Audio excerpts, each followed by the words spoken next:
अगस्तको महिना जहाजको सिसाबाटै आँखै तिर्मिराउने तातोको भ्यू पाइसकेको थिए। FJ 668 fly Dubai, local time 14:45 ल्यान्डिङको तर्खरमा। जहाजभित्र एयर होस्टेसले माइकिङ गरी we have landed at Dubai international airport. अरू केही सुन्न खोजिन, सुन्न मन पनि थिएन। आफ्नो मन जो ल्यान्ड हुन सकिरहेको थिएन, बरु बाहिरतिरै नजर घुमाए। बाहिर बडैमानको एयरपोर्टमा लगातार ल्यान्ड भइरहेका छन् बडैमानका अरू थुप्रै जहाजहरू उडिरहेका छन्, तर आफ्नो मन ल्यान्ड हुन खोजिरहेको छैन, सकिरहेको छैन ल्यान्ड हुन कतै। काठमाडौँदेखि उड्दै कसैले घामगिरी जस्तो मेरो मनको पुच्छरमा धागो बाँधिदिएको थियो। पक्कै उसैले बाँधिदिएकी थिए जो आएकी थिए मलाई विदाई गर्न एयरपोर्टसम्म। दमयन्ती, मेरी जीवन साथी। राम्रो ख्याल गर्नु है आफ्नो, हामी दुवैले यति मात्र भन्न सक्यौं छुट्टिनु अघि। एयरपोर्ट भित्र सिसाबाट देखिएसम्म हेरिरह्यौं एकअर्कालाई, सिनेमामा जस्तै हेरिरह्यौं। आँसु उसले बाटैभरि पनि खसाल्दै आएकी थिए।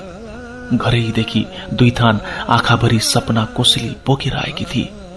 भुइँमा झार्ने नदी उसका सपनाहरू आफ्नो आँखामा कोचेर हतार हतार उडेर कति छिट्टै आइपुगे म यो परदेश।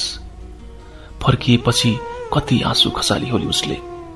म त पसिनामा उसको आँसुको हिसाब कोर्दैछु, मरे मिले पो हिसाब।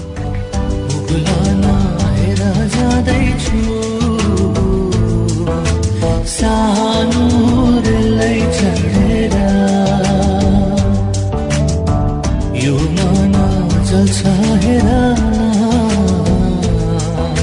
सानो तिमीलाई सम्झेर, मुगुलान हेर जाँदैछु सानो रेलै चढेर। यो मन जल्छ हेरा सानो तिमीलाई सम्झेर।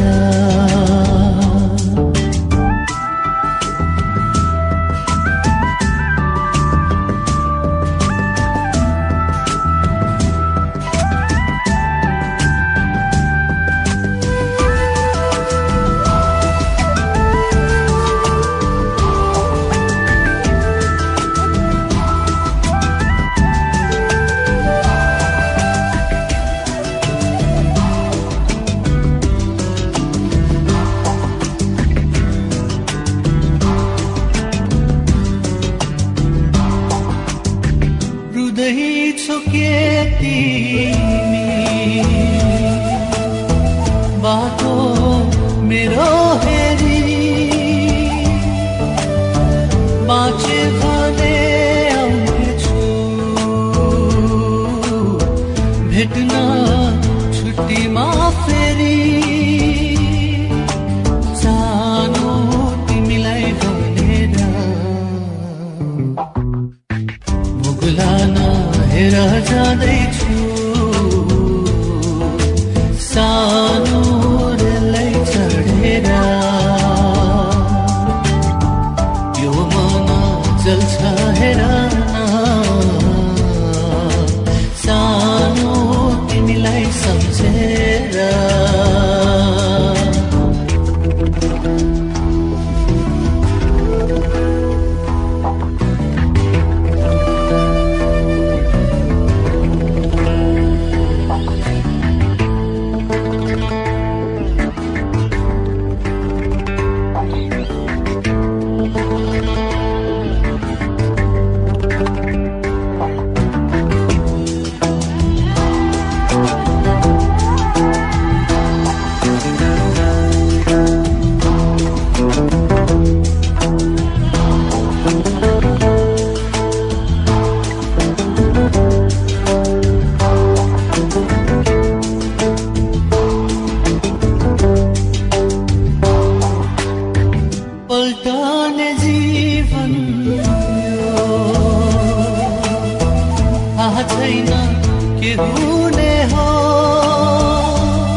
तपी गर्मी छ बाहिर, भित्र मन भत्भती पोलिरहेछ।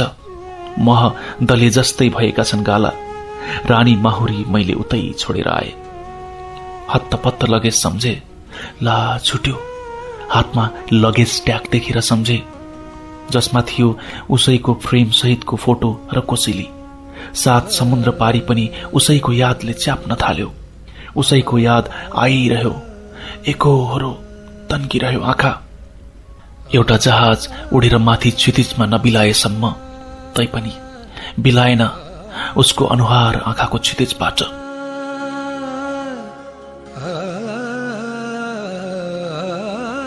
इमिग्रेसनको लामो लाइन अत्यास लाग्दो। केही उत्साहित पनि थिए। लाइनमा मसँगै आएका 4 अरू साथी पनि थिए। कोही स्याङ्जा, कोही धादिङतिरका। हातमा थियो श्रम स्वीकृतिको कागज, भिसा, बीमाको फोटोकपी र उमेर सजिएको फर्जी पासपोर्ट। भिसा लाग्न उमेर नपुगेर बढाइदिएका थिए पासपोर्टमा। एजेन्टले उतै बढाएका थिए। केही हुँदैन, सबै सेटिङ मिलाएका छौं हामीले। काठमाडौँको इमिग्रेसन पार गर्दा त्यस्तै लागेको थियो। सबै थोक ठिकै त होला। अघि मसँगै उत्रेका थिए ती 2 नेपाली मेरै उमेरका ठिटाहरू। लाइन छिचोलेर बल्ल इमिग्रेसनको काउन्टर छेउ के पुगेका थिए, त्यतैबाट फर्काइए। दुवै छिर्ने सपना छिनमै झर्याम्म भएछ। भिसै बिना आइपुगेका रहेछन्। तन्नेरी अनुहार छिनभरमै न्याउरिए। उनीहरू एयरपोर्टकै नेपाली क्लिनरसित सहयोग मागेर एजेन्टलाई फोन लगाउन अर्को कुनातिर लागे। लाइन छोडेर अरू सोध्न जान सकिन। सोधु पनि त के, आफै सच्चिएर पो जो आइएको छ। मेरो पालो आयो। पासपोर्ट दिए, भिसाको फोटोकपी पनि दिए। सरसर्ती हेरेर छाप लगाए इमिग्रेसनका कर्मचारीले। हातले जान इशारा गरे। सोचे मेरो फर्जी उमेर सदर भयो, बाँकी जिन्दगी पो कतै फर्जी हुने हो कि।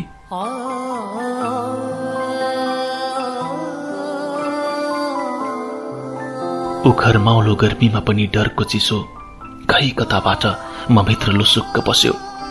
कसम, त्यति चिसो एयरपोर्ट छिर्नु अघि दमनतिर मैले खाएको कुल्फी पनि थिएन। न त यो एसीको चिसो नै उस्तो छ। खैर, चिसो चिसो हुँदो रहेछ। जिन्दगी पो बरु तातो न चिसो। बरु एक खेप पसिना उहिले पाप बनेर उडिसकेछ। सपना बोकी मुटुमा, हिम्मत बोकी मुठीमा, अघि बढी नै रहेमा।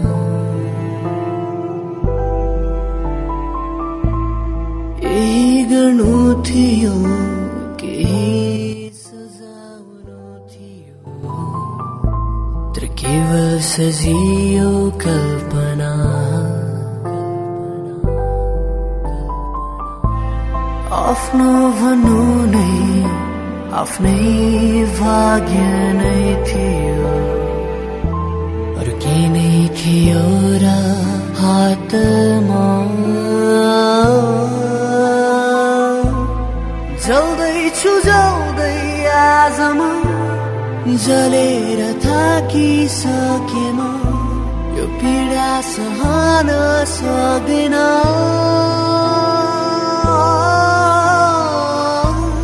घाउ यो छाती भित्रको निको हुन नै सक्दैन।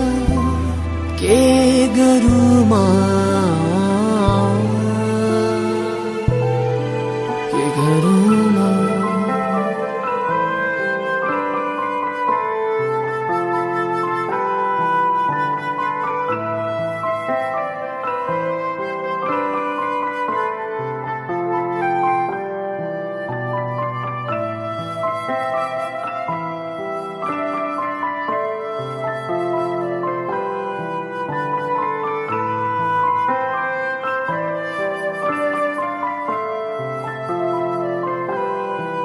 कसैको लागि आधार हो, कसैको लागि संसार हो। आखिर कस्तो मोह हो यो द्रव्य। हेर लोभै लोभमा चलेको दुनिया। माया जाले रहेछ यो द्रव्य मेरा साथी भाइ कहाँ म छु कहाँ यो कस्तो खेल हो यो द्रव्य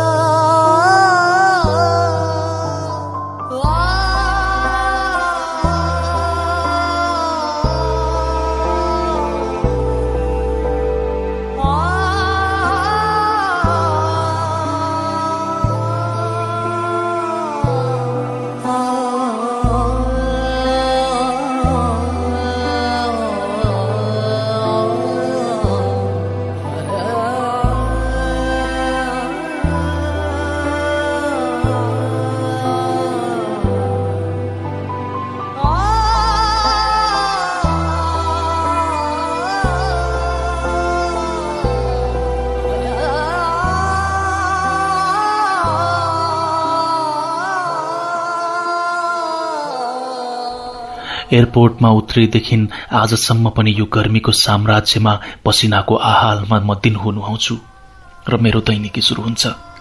ठण्डीको याममा पसिना केही ओबाउँछन्, मानौ केही पसिना छुट्टी मनाउन जान्छन् र हतार हतार फर्किन्छन्। गर्मीको माहौली नहुँदो रहेछ क्या र, नत्र किन आउँथ्यो यति छिट्टै? बितेकै छ दिन, हप्ता, महिना, वर्ष, यसै गरी बित्दैछ सबथोक। सकिन लागेको करार अर्बाबले साइन गराउँछ। काम उही, दाम उही, बढेन यसपालि पनि तलब, दिएन छुट्टी यसपाला पनि। न त रोजगारीको न जिन्दगीको करार सिद्धिन्छ।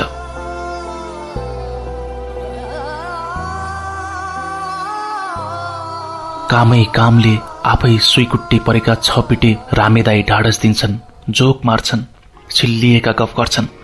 मगरको छोरो पनि अतालिन्छ, घरमा बुढी छाडेर आएपछि त्यस्तै हो केटा हो, नत्र त्यसै कहाँ दिन छिचोलिन्थ्यो र त अडेको छु यहाँ।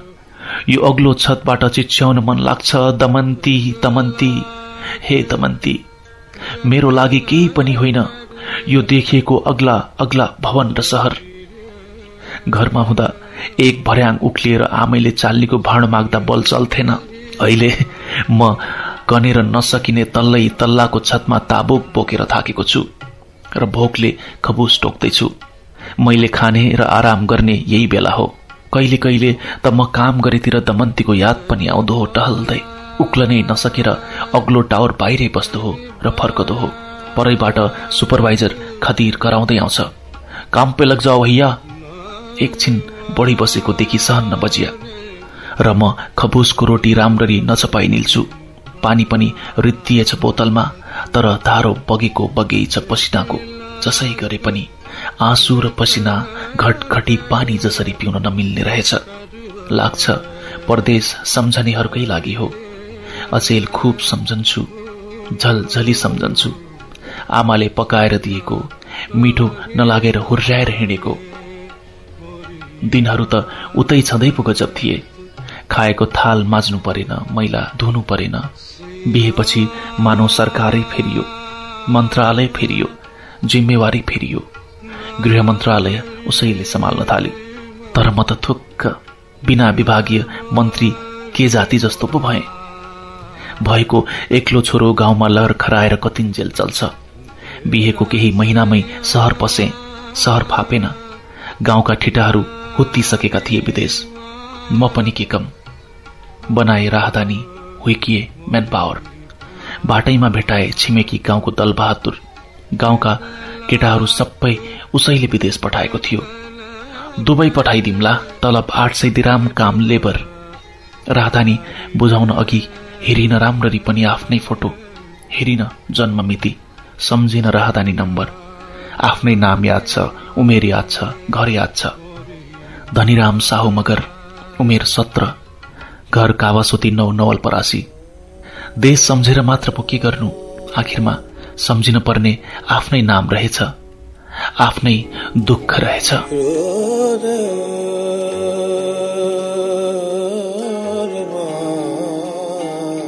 एक दिन हामीसितै काम गर्ने साथी अमरुद्दिन मियाले श्रीमतीसित ठोकिदिएछ फोनबाटै, तलाक तलाक तलाक। र पराग चपाउँदै एकोरिएको छ काममा। खै के को सनकमा हो उसले केही बोलेन, न कसैले केही बतायो हामीलाई।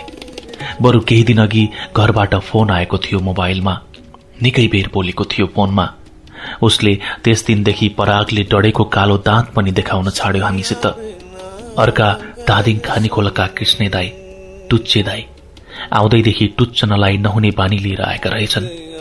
कामबाट फर्केर आएपछि रक्सी नभई नहुने त्यो दिन पाएनछन् र बुत्याइदिएछन् टोयलेटको हार्पिकवाला झोल। उनी अस्पतालमै छन् अझै। घरबाट फोन बजेको बजेई छ। हामी अझै ढाड्दैछौं। उनी सबैले काममा गएका थिए, मोबाइल कोठामै छोडेर गएका छन्। हामीलाई ढाँटेर भ्याइ नभ्याइ छ। फोनको घण्टी आएर पनि मिस कल भइसक्यो। फोन नउठेपछि मिस कल हुन्छ, हुँदै गर्छ। आफ्नो फोन पो नबजेको धेरै भएछ। आमाको फोन बज्यो, पहिलो घण्टी उठ्याउन भ्याइन, दोस्रो घण्टी बज्यो र उठाए। एकांशा तेरी बुढी माइत गएको 3 महिना भयो, घर फिरेकी छैन, त्यति मात्र भन्न फोन गरेकी रहेछिन् आमाले। मैले बाबाको हाल बुझे र फोन राखिदिए।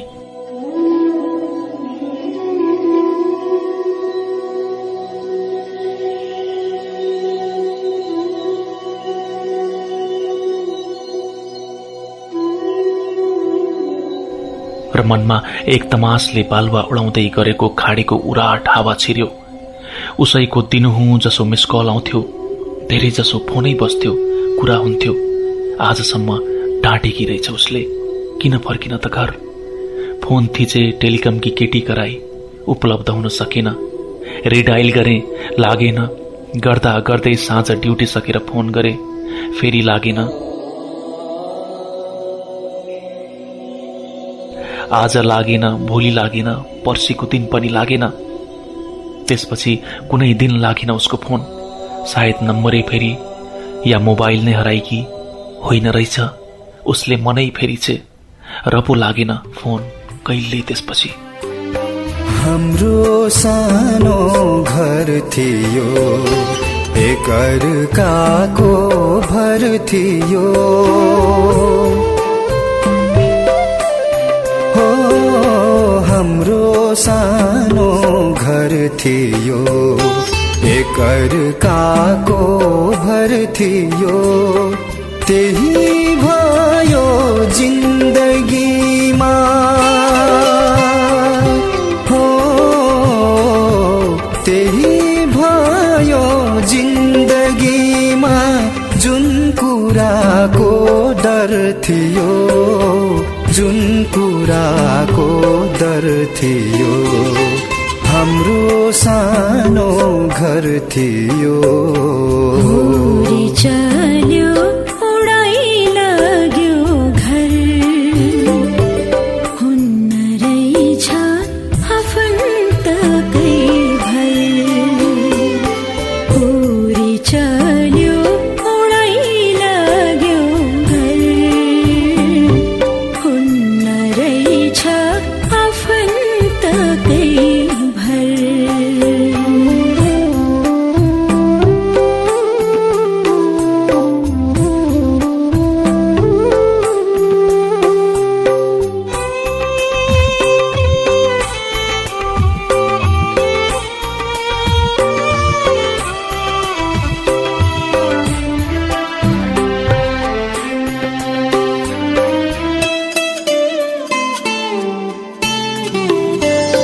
धागो चुड्यो चङ्गा उड्यो, कहाँ पुग्यो होला।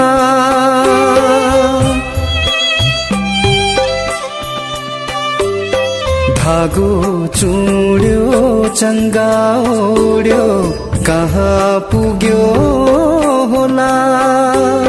मलाई सम्झी उनको मन हो,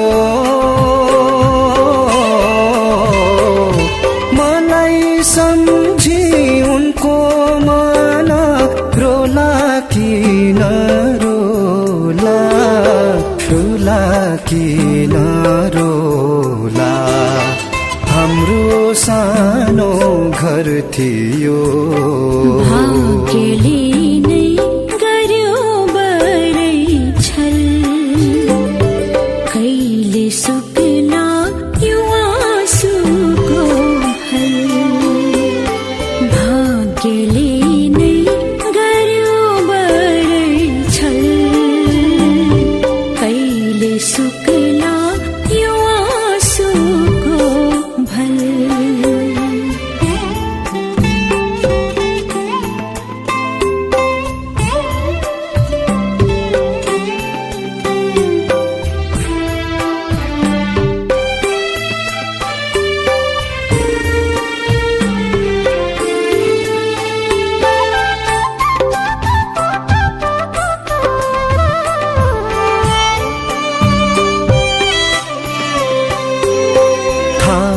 छैन गल्ती धेरै कसको भयो कुन्नी,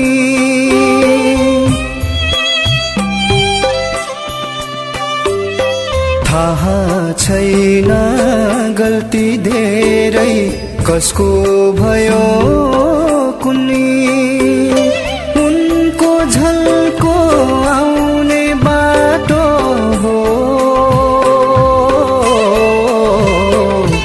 उनको झल्को आउने बाटो के गरी हो थुन्ने, के गरी हो थुन्ने।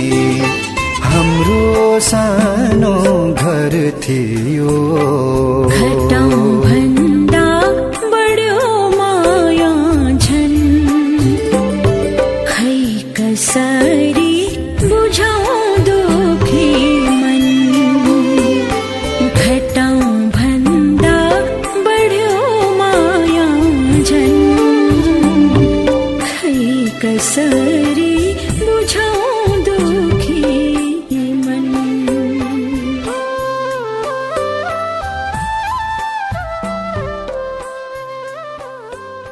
2 सालपछि छुट्टी पाउनु पर्ने, पठाएन घर, दिएन छुट्टी, थाहै नदी साइन गराएछ कन्ट्र्याक्ट।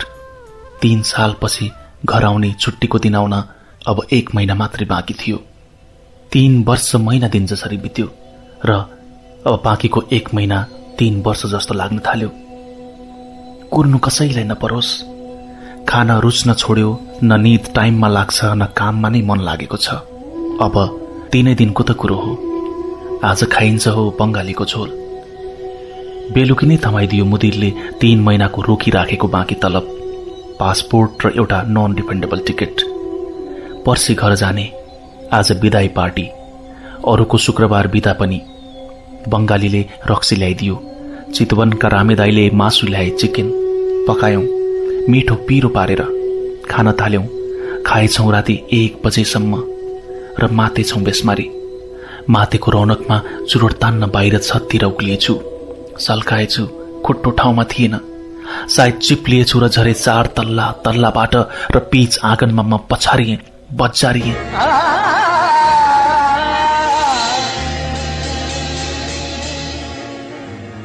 सायद टाउको नै पो पहिले बजारिएछ कुन्नी।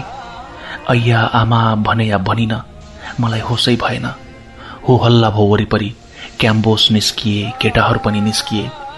कौन गिरा, को लड्यो, के भयो, सबैको बोली मधुर मात्र सुन्दैछु। मान्छे कुदाकुद गरे जस्तो लाग्दैछ मलाई, सायद मलाई बचाउन पो आएका हुन् कि।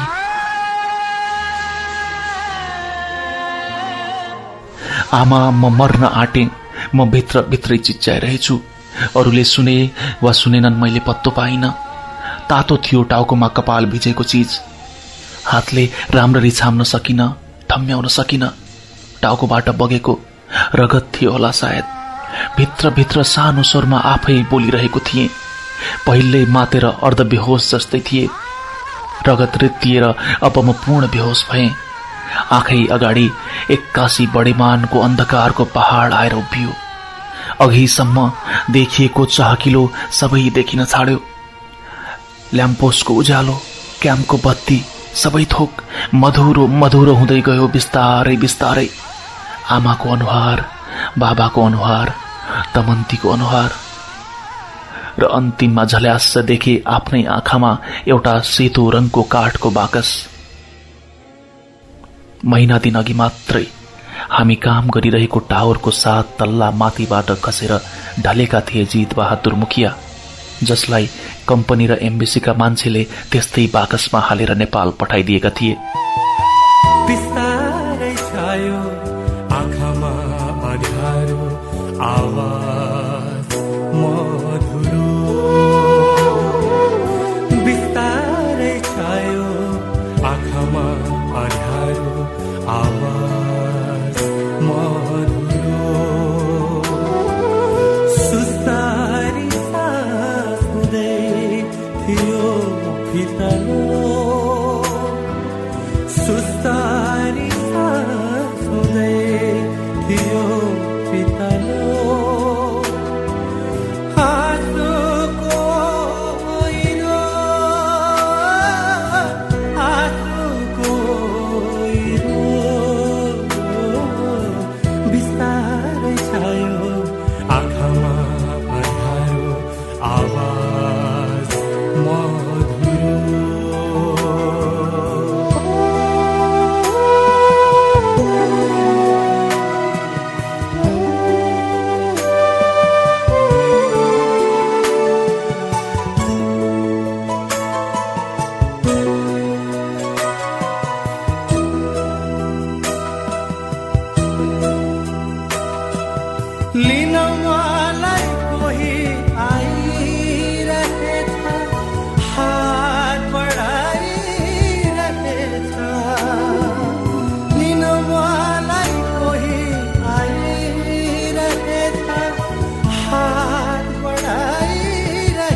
कहाँ जाँदैछु कोसँग जाँदैछु सम्बन्ध कस्तो गहिरो